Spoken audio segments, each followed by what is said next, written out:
Hello viewers, welcome back to my channel. ఇవాళ Ardhanarishvara temple explore చేస్తున్నాను. మనకి యూట్యూబ్లో అండ్ ఇన్స్టాగ్రామ్లో బాగా వైరల్ అయిండే ఒకనొకప్పుడు. అప్పటి నుంచి అనుకుంటున్నాను విజిట్ చేయాలని. సో ఇప్పటికి తీరింది. అండ్ ఇందులో ఆర్కిటెక్చర్ అయితే చాలా బాగుంది. బ్లాక్ థీమ్తో ఉంది మొత్తం టెంపుల్.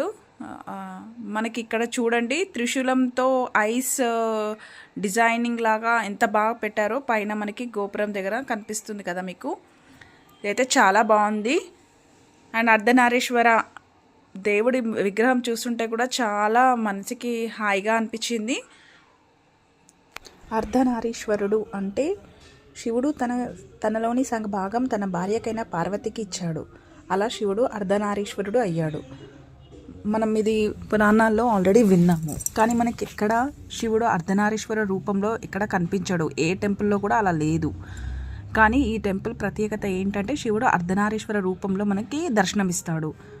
ఆడవాళ్ళకి అబ్బాయిలు ప్రతి ఒక్క పనిలో తోడుంటే ఆ ఇల్లు చాలా బాగుంటుంది, సంతోషంగా ఉంటుంది. అమ్మాయిలే చేయాలి అని కాకుండా అమ్మాయిలు చేసే పనులలో కూడా అబ్బాయిలు తోడుంటారు.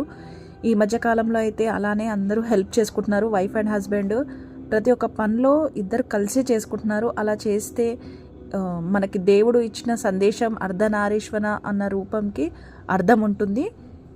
బయట వాళ్ళు ఏమనుకుంటారో అని కాకుండా మనకి నచ్చినట్లు మనం జీవించాలి. నాకు తెలిసింది చెప్పాను. ఏమైనా తప్పులుంటే నన్ను క్షమించండి. Thanks for watching. ఓం నమః శివాయ.